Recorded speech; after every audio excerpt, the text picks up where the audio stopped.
இன்னைக்கு Deepavali special sweet பாதுஷா.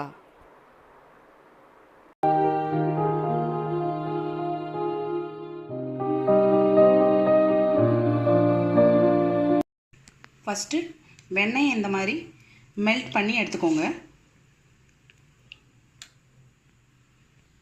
Next இந்த மைதா மாவை ஒரு பவுலில் போட்டுக்கோங்க. அதுக்கப்புறம் பேக்கிங் பவுடர், ஒரு சின்ன சிட்டிகை பேக்கிங் சோடா போட்டு ஃபர்ஸ்ட்டு இதை மிக்ஸ் பண்ணிக்கோங்க. அதுக்கப்புறம் தயிர்,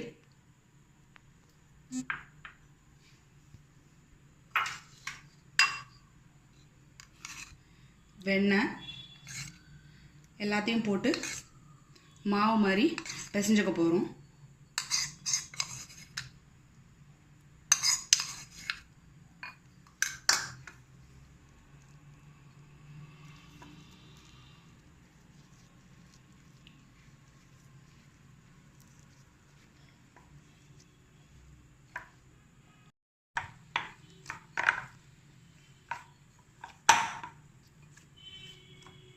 ஸோ இந்த மாதிரி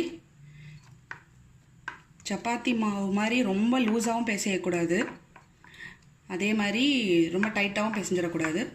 பதம் என்னென்னா இப்படி பார்த்தீங்கன்னா லேயர் லேயராக வரும். பார்த்தீங்கன்னா தெரியும் உங்களுக்கு, இந்த லேயர் லேயராக வருது. அந்த இதுதான் கரெக்டான பதம். பிசைஞ்சு வச்ச மாவை ஒரு துணி போட்டு மூடி ஒரு 15 minutes ஊற வைங்க. இந்த பாதுஷா மாவு ஊறத்துக்குள்ளே நம்ம சர்க்கரை பாகு ரெடி பண்ணிக்கலாம். அதுக்கு ஒரு பேன் எடுத்துக்கோங்க. அந்த பேனில் சர்க்கரையை போட்டு தண்ணி ஊற்றி, தண்ணி இதை முழுகிற அளவுக்கு ஊற்றிட்டு இதில் ஒரு கம்பி பதம் வரணும். பாதுஷாக்கு முழுகிற அளவுக்கு விட்டால் போதும். விட்டுட்டு ஒரு 1 string கன்சிஸ்டன்சி வரணும். சர்க்கரையை மிக்ஸ் பண்ணி விடுங்க. இது கொதித்து ஒரு கம்பி பதம் வரும்போது காட்டுறேன். அப்போது ஸ்டவ் ஆஃப் பண்ணிடலாம்.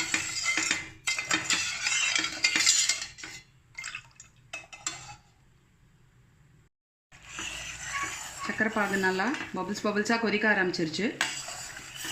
இப்போ நம்ம அந்த ஒரு கம்பி பாகு வந்துருச்சான்னு செக் பண்ணலாம். எப்படி செக் பண்ணோன்னா, கொஞ்சோண்டு இந்த கரண்டியில் இதை எடுத்துகிட்டு, சூடாக இருக்கும்,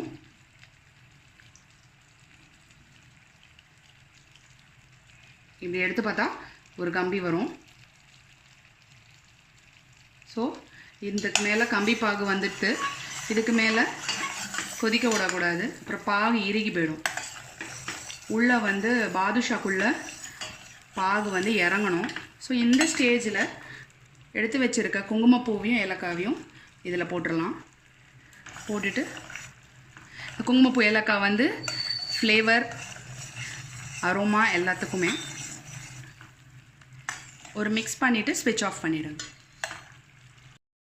15 minutes ஆயிடுச்சு. இப்போ நம்ம இந்த பாதுஷா மாவில் ஒரே ஒரு ஸ்பூன் நெய் விட்டுட்டு பிசைஞ்சு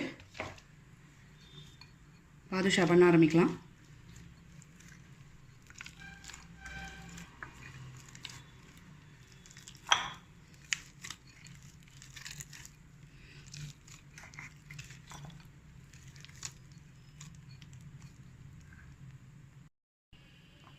இதுலேருந்து ஒரு சின்ன பால் சைஸ்க்கு எடுத்துக்கோங்க.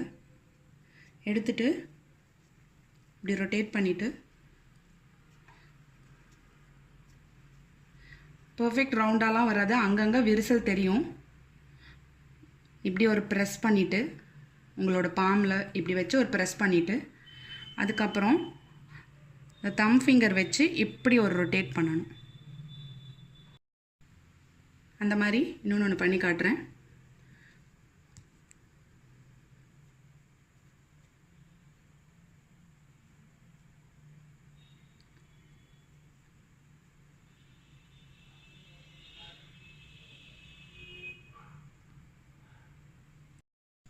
ஒரு பேன் எடுத்து அதில் ஆயில் ஊற்றிக்கோங்க, ரிஃபைண்ட் ஆயில் ஊற்றிக்கோங்க. ஊற்றிட்டு மீடியம் ஃப்ளேமில் இந்த எண்ணெயை காய விடுங்க. எண்ணெய் வந்து பாதுஷாக்கு மிதமான சூட்டில் தான் இருக்கணும். ரொம்ப மிதமான சூடை விட ரொம்ப கம்மியாக இருக்கணும். அப்போ தான் உள்மாவும் வேகும். வெளி மாவு வெந்துட்டு உள் மாவு வேகலைன்னா சரியாக இருக்காது பாதுஷாக்கு. இந்த சர்க்கரை பாகு போய் இறங்காது. அதனால் இந்த தீ வந்து ரொம்ப லோ ஃப்ளேம்லேயே வச்சுக்கோங்க. இந்த மாதிரி எல்லா மாவையும் பாதுஷாவாக பண்ணி வச்சுட்டு இப்போ நம்ம பொரிக்க போகிறோம். எண்ணெய் சூடானதுக்கப்புறம் நம்ம ஒரு பாதுஷாவாக இதில் எடுத்து போட்டு பொரிக்க போகிறோம்.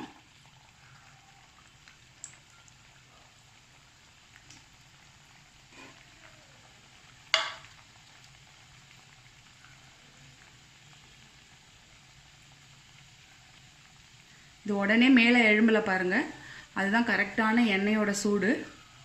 சிம்லேயே வச்சு பாதுஷாவை பொரிச்சு எடுங்க.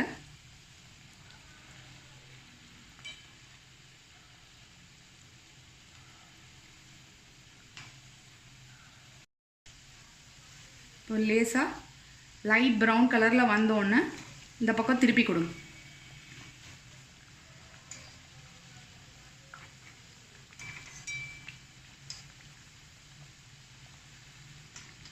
ரெண்டு பக்கமும் மாவு வெந்தோடனே எடுத்துடலாம். நல்லா ஒரு பிஸ்கட் ப்ரௌன் கலரில் வந்துடுச்சு பாருங்கள்.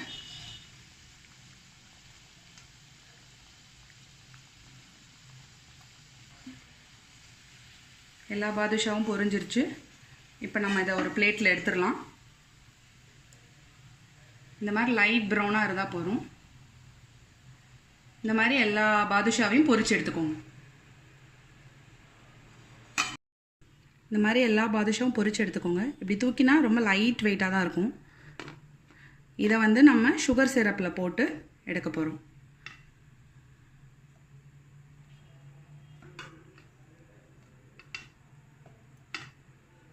சுகர் சிரப்பில் போட்டு அது மேலே கொஞ்சம் சுகர் சிரப்பு மிக்ஸ் பண்ணி விடுங்க.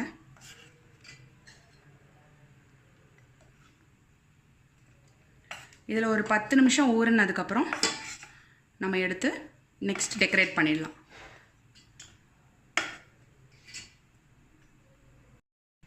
பத்து நிமிஷம் கழிச்சு பார்த்தீங்கன்னா பாதுஷாலாம் நல்லா சர்க்கரை பாகில் ஊறிடுச்சு. இப்போ நம்ம இதை வெளியில் எடுத்து டெக்கரேட் பண்ணலாம். சூப்பரான பாதுஷா ரெடி ஆயிடுச்சு. இப்போ சுகர் சிரப்லேருந்து நம்ம வெளியில் ஒரு பிளேட்டில் எடுத்து வச்சாச்சு. பாருங்கள் எவ்வளோ கிளாஸியான லுக் இருக்குது. அந்த சுகரோட சிரப்போட கிளாஸி லுக்கு பாதுஷாவில் இருக்குது. வாங்க நம்ம இதை டெக்கரேட் பண்ண போகிறோம். டெக்கரேட் பண்ணுறதுக்காக பாதாமும் முந்திரியும் பொடி பொடியாக ஃபைனாக இது பண்ணி வச்சுருக்கேன். அதை வந்து இந்த பாதுஷா மேலே போட்டு டெக்கரேட் பண்ணிவிடுங்க. எந்த நட்ஸ் வேணால் யூஸ் பண்ணிக்கலாம் நீங்கள்.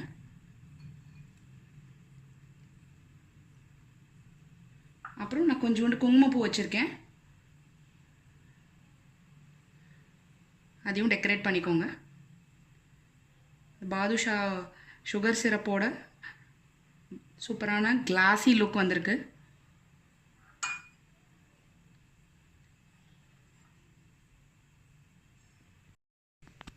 இப்போ நான் ஒன்று கட் பண்ணி எப்படி சாஃப்டாக இருக்குன்றதை காட்டுறேன்.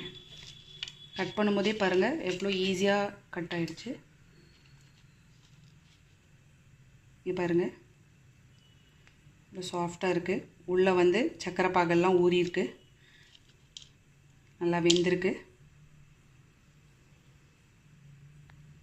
சுவையான பாதுஷா ரெடி.